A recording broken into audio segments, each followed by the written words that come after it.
பாருங்கள் நல்லா டேஸ்ட்டான ரவா உப்புமா எப்படி கிண்டுறதுன்னு பார்க்கலாம். அதுக்கு பாருங்கள் கொஞ்சமாக நெய் ஒரு 2 ஸ்பூன் ஊற்றிக்கலாம். அதில் வந்து ரவையை வறுத்துக்கலாம். ஒரு 1/2 கிலோ ரவைக்கு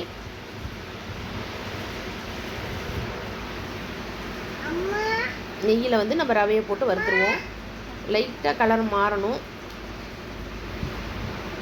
அந்த அளவுக்கு வறுத்துக்கலாம். நம்ம தீயை விடாமல் வறுக்கணும்.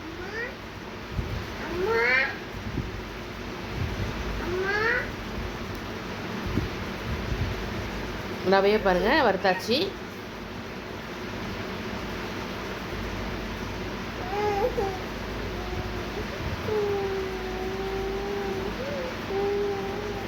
இப்போ நம்ம வறுத்த ரவையை வந்து நம்ம ஒரு பிளேட்டில் போட்டு ஆற வச்சிடலாம்.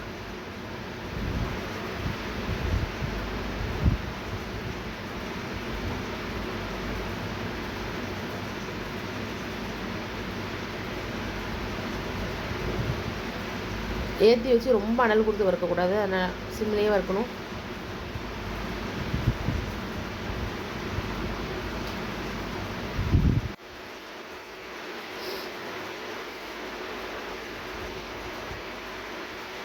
இப்போ வந்து பாருங்கள் தாளிக்கிறதுக்கு எண்ணெய் ஊற்றிக்கலாம்.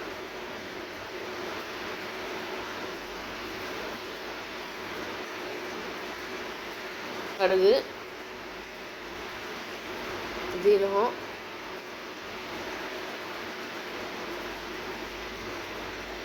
அரிஞ்சு வச்ச பெரிய வெங்காயம். வெங்காயம் எவ்வளோ போடுறோமோ அவ்வளோ டேஸ்ட்டாக இருக்கும். அடுத்து பாருங்கள் பச்சை மிளகா, கருவேப்பிலை எல்லாத்தையும் போட்டு நல்லா வதக்கிடுவோம்.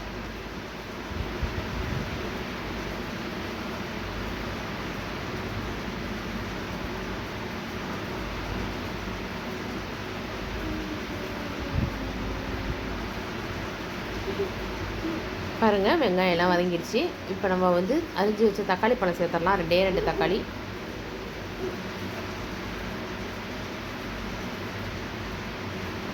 இந்த மாதிரி செஞ்சால் சும்மாவே சாப்பிட்லாம், எந்த கூட்டமும் இல்லாமல்.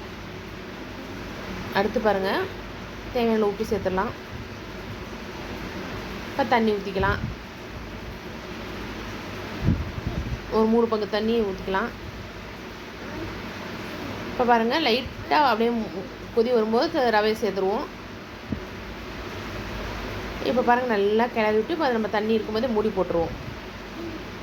அப்போ தான் ரவை நல்லா புளிங்கி வேகும். சிம்மில் வச்சிடலாம். அப்படியே இடையில 2 வாட்டி கிண்டி விடணும். நம்ம பாருங்கள் நல்லா டேஸ்ட்டான ரவை உப்புமா ரெடி ஆயிடுச்சு. நல்ல வெங்காயம் நிரப்பமாக போட்டு பாருங்கள் நல்லா டேஸ்ட்டாக நல்லா சாஃப்டாக இருக்கும் நெய் ஊற்றி வறுக்கிறதுனால.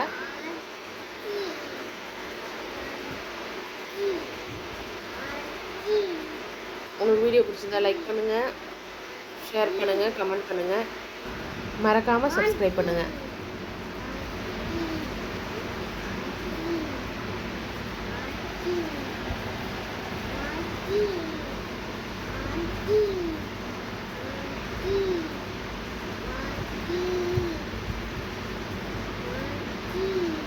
Thanks for watching this video. Bye bye friends.